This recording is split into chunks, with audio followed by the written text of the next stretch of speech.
Halo teman-teman, kembali lagi bersama saya Ajeng Sofia yang akan menemani kalian belajar hari ini. Pada pertemuan ini kita akan bahas konsep hidrolisis garam. Pasti kalian sering melihat ibu kalian mencuci pakaian, bukan? Saat ibu menemukan noda di pakaian, apa yang ibu lakukan?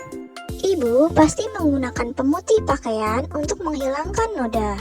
Produk pemutih tersebut mengandung kira-kira 5% NaOCl atau natrium hipoklorit yang sangat reaktif yang dapat menghancurkan pewarna atau noda pada pakaian, sehingga pakaian menjadi putih kembali.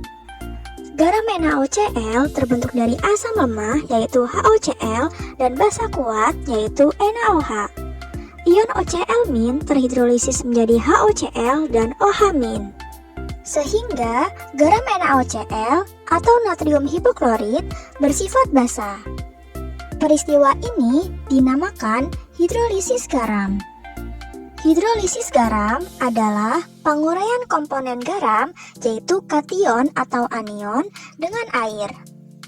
Hidrolisis garam dibagi menjadi dua jenis, yaitu hidrolisis sebagian atau parsial dan hidrolisis total.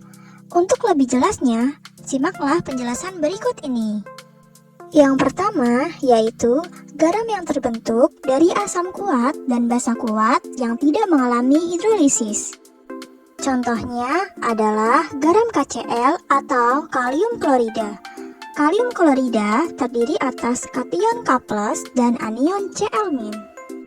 Ion K+ berasal dari basa kuat, yaitu KOH, dan ion Cl- berasal dari asam kuat, yaitu KCl.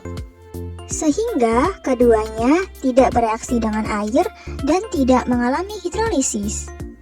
Jadi, KCl tidak mengubah perbandingan konsentrasi ion H+ dan ion OH- di dalam air.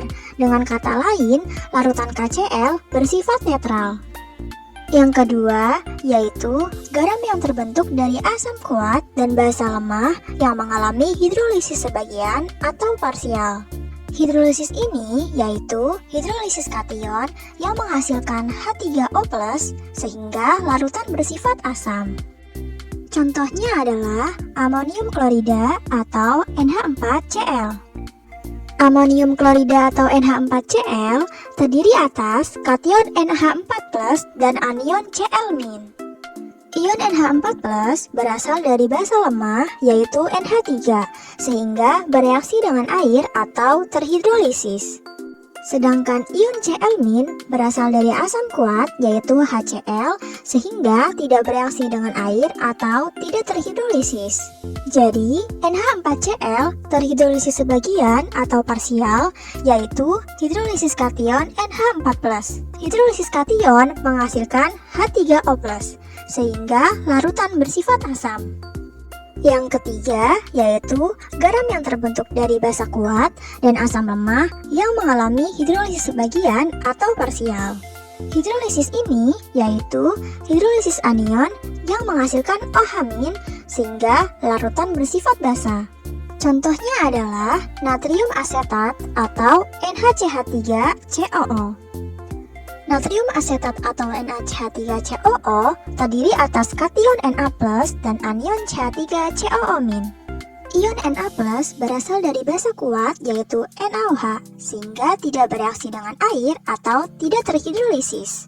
Sedangkan ion CH3COO- berasal dari asam lemah yaitu CH3COOH sehingga bereaksi dengan air atau terhidrolisis.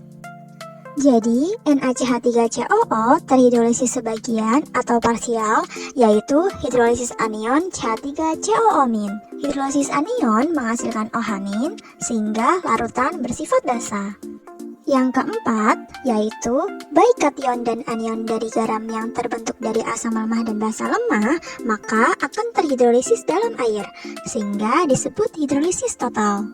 Contohnya adalah amonium asetat atau NH4CH3COO. Amonium asetat atau NH4CH3COO terdiri atas kation NH4+ dan anion CH3COO-.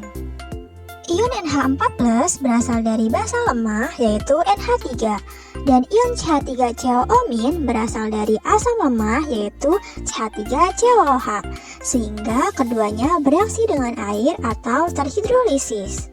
Jadi NH4CH3COO terhidrolisis total, yaitu hidrolisis kation NH4+ dan anion CH3COO-. Hidrolisis garam total terbentuk dari asam lemah dan basa lemah, sehingga sifat larutan bergantung pada kekuatan relatif asam dan basanya. Oke teman-teman, sampai di sini dulu ya belajarnya. Semoga kalian mengerti apa yang telah saya jelaskan.